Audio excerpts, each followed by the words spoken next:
guys, welcome back to my channel. It is December. Like 2025 has gone by so fast. I'm sure that's because this is the busiest I think I have been since I launched this channel with my other job. But it is insane how fast this year has gone.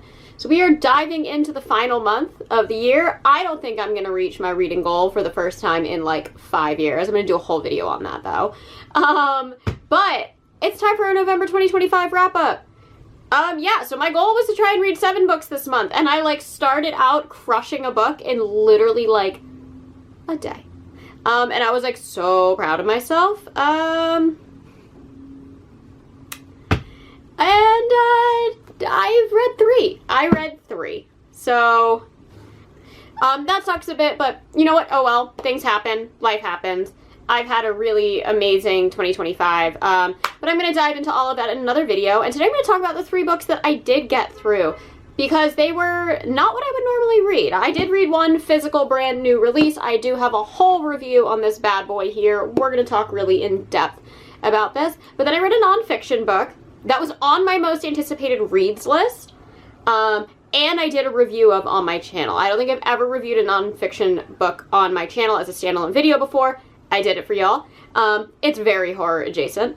And then I went back and I read a classic gothic novella, I think it's a novella technically, that I've never read before. And I'm really proud of myself. So we're gonna chat about these.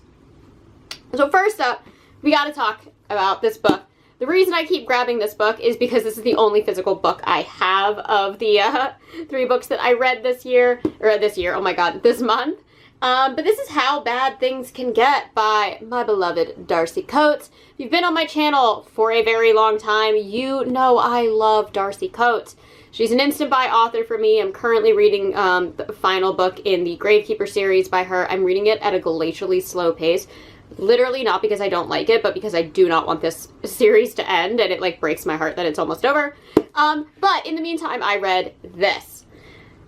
This is a standalone novel, and this, as we can tell, is not very cozy of a cover. I feel like Darcy's covers are usually like quaint and gothic, and they have the manor house, and they're misty and dark, and just, you want to live there with the ghosties. This one, this is an island. Some big bad words in bright yellow. Let's read the back of this one. It was supposed to be the party of the century. Miles of idyllic white sand beaches, lush jungle foliage, and a dark legend nobody dreamed might be all too true. When an online influencer and several hundred of his most loyal fans land on Prosperity Island, the plan is simple. 5 days of elaborate games, drinking, and sustained fun. A week in paradise should have been a welcome respite. The only survivor of an infamous cult, Ruth, wants nothing more than to keep her head down and not draw attention. She spent decades outrunning her blood-soaked childhood, and her identity is closely held secret. But then the true history of the island is revealed, along with its sinister connection to Ruth's past. As guests go missing and games turn deadly, Ruth and the rest of the attendees are forced to question whether they've really been invited to paradise, or whether something much darker, and far bloodier, is waiting for them just beyond the bonfire's light. Oh my god, we have to talk about this. I have a full-length WTF review on this book, because I really don't know how else to talk about this book, apart from saying that, because when I read Darcy Coates, I expect cozy and comforted. I don't expect depraved, Adam Neville adjacent level cults, brutality, violence, a severe lack of a happy ending, to be perfectly honest. And I was stunned that this was my girl Darcy. I was literally stunned that this was Darcy Coates. And I love that for her. I want to start with I love that for her. But I do have to let you all know that if you're a fan of Darcy as a comfort read, which is what I normally go to, this is not that. Like, at all. Not a comfort read whatsoever. This was a 4-star read for me.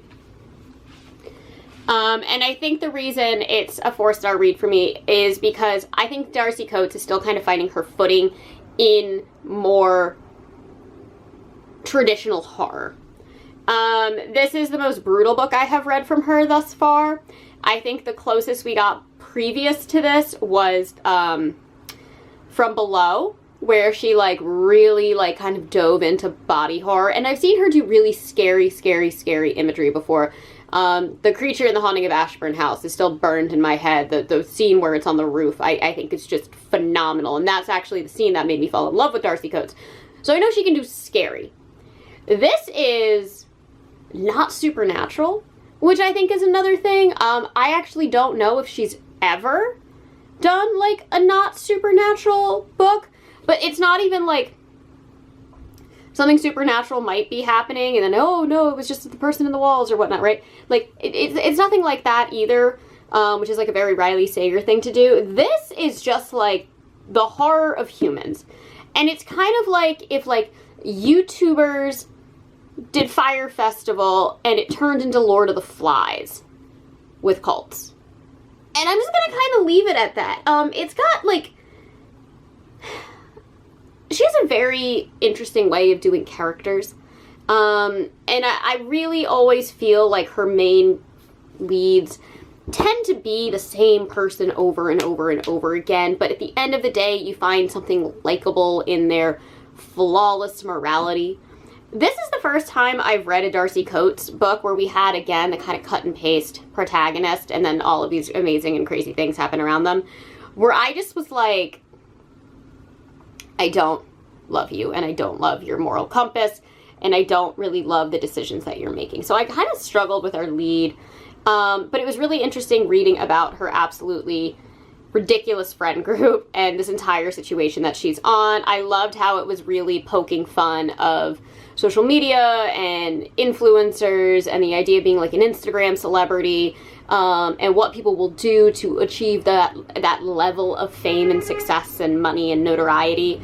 And then kind of coupled it with like the investigative journalism side of YouTube and like the conspiracy theorist side of YouTube. Like, this is definitely a commentary on the internet as a whole. And I really, really liked that as the metaphor for what this is. And now that I'm saying that out loud, I definitely have a deeper appreciation, and I'm picking up on some things that I actually didn't put together until literally this moment. But this is a fun one. If you are a fan of Darcy Coates, but you're ready for her to really like dip her toes into something more extreme, and I don't mean like Christopher Triana extreme. We're not Anya Allborn here. This is definitely a diversion from where she normally is. It's quite good, though. I was really proud to see her do something different. I hope she continues doing cozy horror on the side. Like, I would love if she's going to release 2 books a year like she typically does. One cozy read and then one kind of, like, more terrifying read. I think that's a cool balance for her. But I thought this was really awesome and really refreshing and different. So 4 stars. Absolutely 4 stars.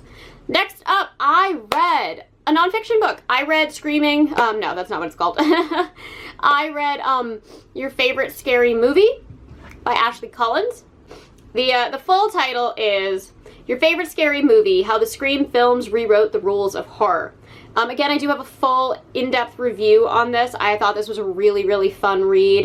It is basically the story of how all of the Scream films came to be, starting with the original script getting pitched and picked up, pulling Wes Craven in, the entire first cast, creation of Neve Campbell and Gale Weathers and Dewey and Stu and just all of like our favorite characters from that franchise.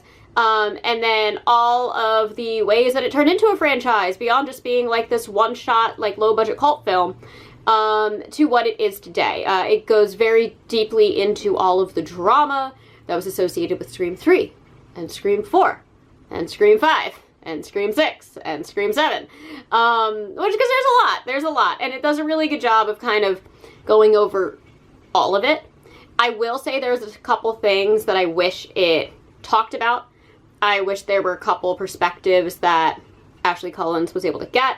I know that sometimes you can't always get those perspectives. I'm mainly talking about Emma Roberts, not Jenna Ortega or Melissa Barrera. I think that is something that if they don't want to be a part of it, 100% they're right to do. Same with Emma Roberts. I just really would have loved to hear her opinions on some of it. So yeah, there was a lot that went into this book. I'm going to read the premise for you guys really quickly. It says, from debut author Ashley Collins, the definitive story of the Scream movie franchise, with dozens of exclusive interviews from key players and an in-depth exploration of the creation and legacy of the iconic film that rebooted a dying genre. It's been nearly 3 decades since Drew Barrymore's iconic Scream first pierced through the night. Popcorn burning abandoned on the stove, blood soaking her beige sweater and blonde bob. But Scream is as popular today as ever before. In your favorite scary movie, journalist Ashley Collins examines the history and the making of the Scream films, with behind-the-scenes insight from the movie's cast and creators, including gleeful descriptions of the backstage summer camp-like atmosphere, and producers threatening to pull the film's funding because early footage wasn't scary at all. And sharp analysis on how the movie's special blend of gruesome violence and humorous self-awareness completely rewrote the horror movie playbook. Perfect for fans of Scream, horror movies, and general film buffs. This is the story of how a little movie about a ghost-faced killer terrorizing high schoolers overcame countless obstacles to become a historic success that still has audiences screaming over 25 years later. This was also a 4-star read for me. I really, really, really enjoyed this. There were, again, a couple things that I wanted more from. And then I definitely talk about this in my review. There's this like really weird section where the format changes completely from like journalistic paragraphs, like really putting everything together and writing a cohesive idea to just full Q&A format on why Radio Silence thinks Ghostface is sexy. And it was just so weird. And it would have been like fine if it was like a sentence kind of aside, but it went on for so long. And I listened to the audiobook, which is actually narrated by the actor who plays Ghostface, Roger L. Jackson, which was so cool. But hearing that Q&A, like, from Roger L. Jackson was also, like, really, really jarring. I don't know. It was just bizarre. And then there was just, like, a couple tidbits here and there where I was just like, okay, it's getting a little redundant here. And, like, I would lose track of who certain people were sometimes because there's so many players across all 7 films. It doesn't go into any spoilers on Scream 7, just all of the stuff that we publicly know leading up to it, including the return of Matthew Lillard as well as Neve Campbell, which is really, really cool. But overall, I quite enjoyed it. Again, it's about the making of and casting and behind the scenes and reception of the first 6 Scream films, so there will be spoilers for all of those. Jack Quaid's contributions to the book I thought were phenomenal. I really, really enjoyed hearing from him. But yeah, no, I thought it was really cool. Yeah.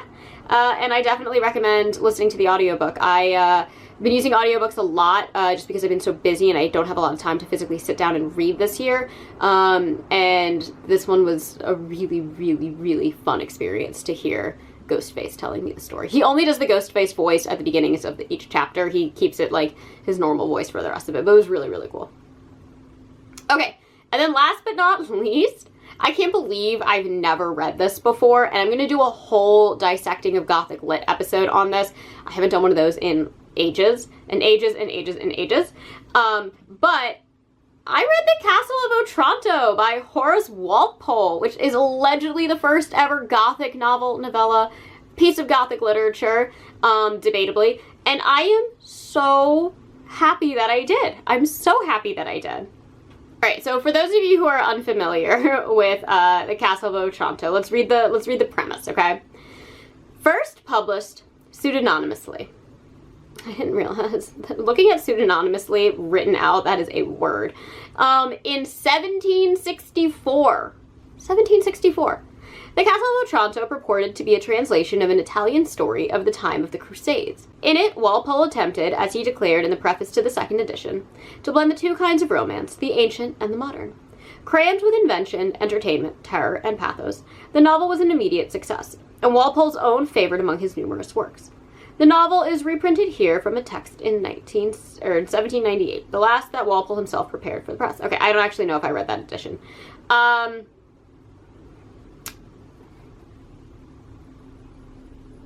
This is a weird one.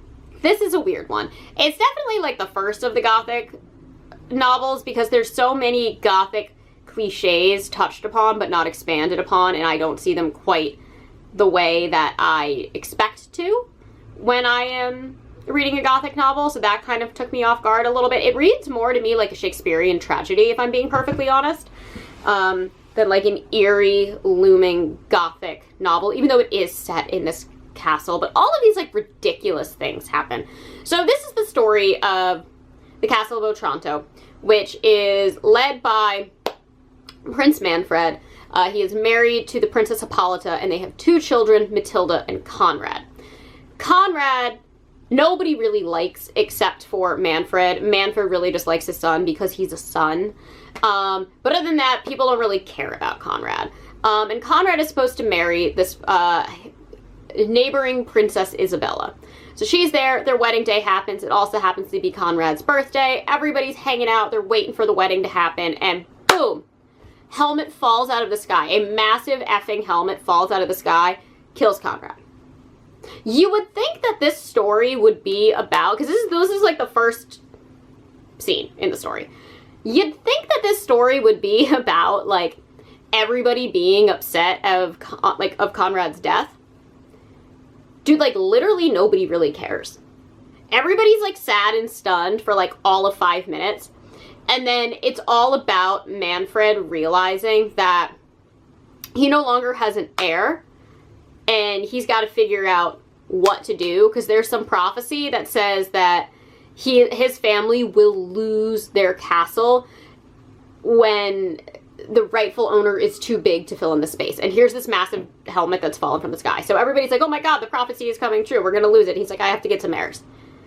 And then like chaos and tragedy and absurdity and ghosts and secret passageways and all this crazy stuff happens. I'm going to do a whole in-depth review on this because this was such a wild ride, but I just want you to know that the premise of this book is this poor kid Conrad, who nobody likes, getting squished by a massive helmet and everybody being like, well shit. Who's the heir now? And it's almost funny in that matter. Like, it ends in this, like, real Shakespearean-style tragedy, and, like, there's all of this rich commentary on, like, the flaws of misogyny, and, like, the flaws of arrogance, and deception, and the class system, and, like, blind loyalty to somebody who's deceitful versus blind loyalty to somebody who's pure, and how do you know? And it's just, like, this wild, Gothic, late 1700s morality dump of what was trendy at the time. And it's great. It's great. This was a 4-star read for me just because, again, I was expecting it to be a bit more Gothic and a lot less, like, Shakespearean. And not that that's bad. Not that that's bad. The language is actually really easy to get through. I did listen to it via audiobook just because I did not have time to sit down and read it. But, oh, man. It's weird. It is weird. Weird. I'm really happy I read it. Again, I'm going to do a whole dissecting Gothic lit video. Probably that's going to be the next thing that I film. So I don't want to talk about it too much, because literally in like 3 or 4 days, I'm going to just dive into it. But, oh man, what a weird book. Really quick. It's like a 4-hour read. It's like really short. 5 chapters. It's literally like 5 chapters. You can read like 1 an hour or something like that. Oh man. I will say my copy, my audiobook didn't have the prefaces, which I'm a little bummed about, because I just realized they existed when I was reading some analysis afterwards, preparing for my Dissecting Gothic Lit video. So maybe I'll go back and try and read those online. I don't know. But 4 stars. 4 stars. She's a fun one. She is a fun one. And the Castle of Otranto is just like, what a family drama. It's like a soap opera. It like reminded me of Gossip Girl. Just like the absurdity of the plot lines, the further and further you get into Gossip Girl, and like all of like the ridiculous love triangles that like the writers just kind of put in there because they didn't know what to do. Like, that is this novel. It's wild. It's ridiculous. It's fun. It's not going to be as like rich and engrossing as like Poe or Hawthorne or even Bram Stoker's Dracula, but it is very easy to read, which is always a plus when you don't want like dense language but you want a good story. So we're gonna do a whole video on that. Anyway, those are the 3 books that I was able to get through this month. Little bummed that I didn't get through that many, but they were all 4 stars, so that's pretty pretty good. That was like a solid reading month, even though I wasn't able to get through a lot. So love that. Hopefully I will have The Vengeful Dead by Darcy Coates finished very, very soon. And as always, I'm trying to post 2, sometimes 3 times a week. And if you enjoy these videos, please hit the like and subscribe buttons down below. And I will catch you on the next one. Mwah.